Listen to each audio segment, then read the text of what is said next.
नमस्कार साथीहरू, आज म यस भिडियोमा गोलभेडाको बारेमा केही जानकारीहरू दिन गइरहेको छु।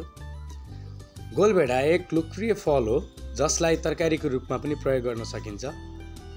यो विश्वभरि नै धेरै खेती गरिने बालीमध्ये एक हो। नेपालमा पनि गोलभेडाको धेरै ठाउँमा उत्पादन हुन्छ र यसलाई विभिन्न परिकारको रूपमा प्रयोग गर्न सकिन्छ। आउनुहोस् केही गोलभेडाका फाइदाहरू।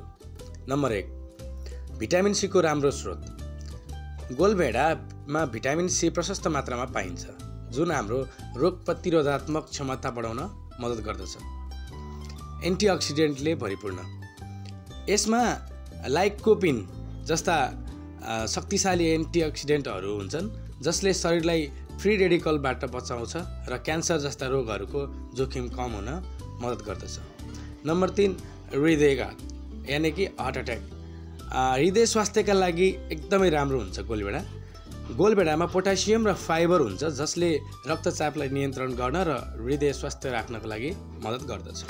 नम्बर 4, आँखाको लागि फाइदाजनक। यसमा भिटामिन ए र बिटा क्यारोटिन पाइन्छ जुन आँखाको स्वास्थ्यको लागि महत्त्वपूर्ण हुन्छ। नम्बर 5, पाचन क्रियालाई सहयोग गर्छ। गोलभेडामा फाइबरको मात्रा राम्रो हुन्छ जसले पाचन प्रक्रियालाई सुचारू राख्न मद्दत गर्दछ र कब्जियतको समस्या छ भने साथीहरू यसले कब्जियतको समस्या पनि कम गर्ने गर्दछ। र नम्बर 6, छालाको लागि उपयोगी। गोलभेडाको रस छालामा लगाउनाले छालालाई नरम र चम्किलो बनाउन मद्दत गर्दछ। यसलाई हामीले छालालाई नरम र चम्किलो बनाउनको लागि र फेस मास्कको रूपमा पनि प्रयोग गर्न सकिन्छ। नम्बर 7, कम क्यालोरी। गोलभेडामा क्यालोरीको मात्रा कम हुन्छ, त्यसैले यो तौल घटाउन चाहनेहरूको लागि एकदम राम्रो विकल्प हुन सक्छ।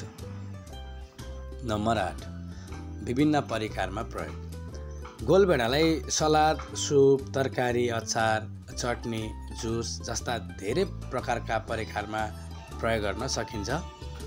तपाईहरूले पनि प्रयोग गर्दै आउनुभएको होला। खेती गर्न पनि एकदमै सजिलो छ। नेपालको धेरै हावापानीमा गोलभेडा सजिलै खेती गर्न सकिन्छ। र अन्त्यमा नम्बर 10, आर्थिक महत्त्व। गोलभेडा नेपालको धेरै किसानहरूको लागि आय स्रोतको महत्त्वपूर्ण स्रोत पनि रहेको छ।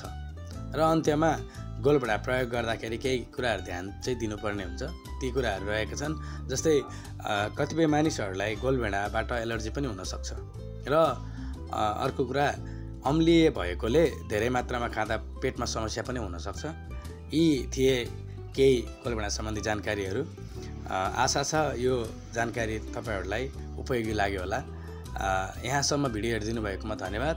र यो जानकारी मन परेको खण्डमा यस्तै भिडियो हेर्नको लागि अन्य भिडियोहरू पनि ल्याउनेछु र यस्तै भिडियोहरू हेर्नको लागि यस च्यानललाई सब्सक्राइब गर्नुहोला, लाइक, सेयर, कमेन्टहरू गर्नुहोला। र तपाईँले यसबाट केही फाइदाहरू पाउनुभएको छ भने पनि जानकारी दिनुहोला। र तपाईँहरूलाई केही प्रश्नहरू गर्न मन लागेमा थप प्रश्नहरूको लागि पनि कमेन्ट गर्नुहोला। म फेरि अर्को भिडियो पनि आवश्यक परेको खण्डमा बनाउनेछु। आजको लागि चाहिँ यो भिडियो यति नै गरेँ। हस्त, धन्यवाद।